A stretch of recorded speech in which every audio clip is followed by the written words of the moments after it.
evin li şevete deng li dilan ra dibe. Ez tu dîtim di nav tariyê de wek ronahiyek bênav.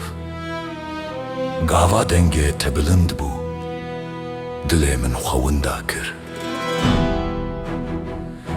Ez şert nînim, ez xew nînim, ez tenê evînim, tu bi yek niherînê dinyayê min guherî.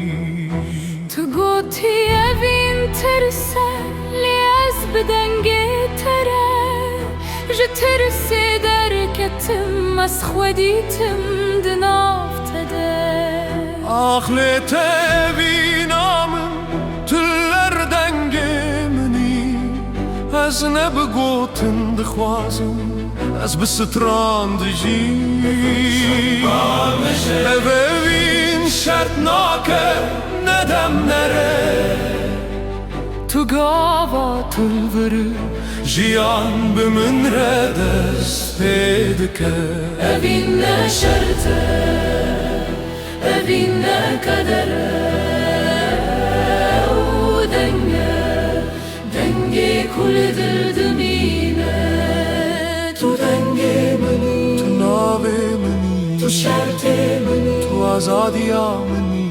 gavam bi hevrestranan dibêjin. Ah bi mere dihejîne, Gava dest bi destem rawestin, evîn li axê te nivîsî. Kanununu yaylılar evininer, kanununu yaylılar evininer, kanununu yaylılar evininer, kanununu yaylılar evininer.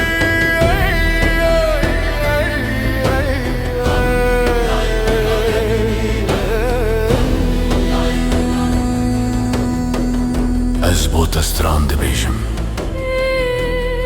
ne ji bo şan, ne ji bo nav. Gava deng kediya, evîn hîn dimîne. Evîn mirinê nenase, evîn bêdawî ye, deng kediya.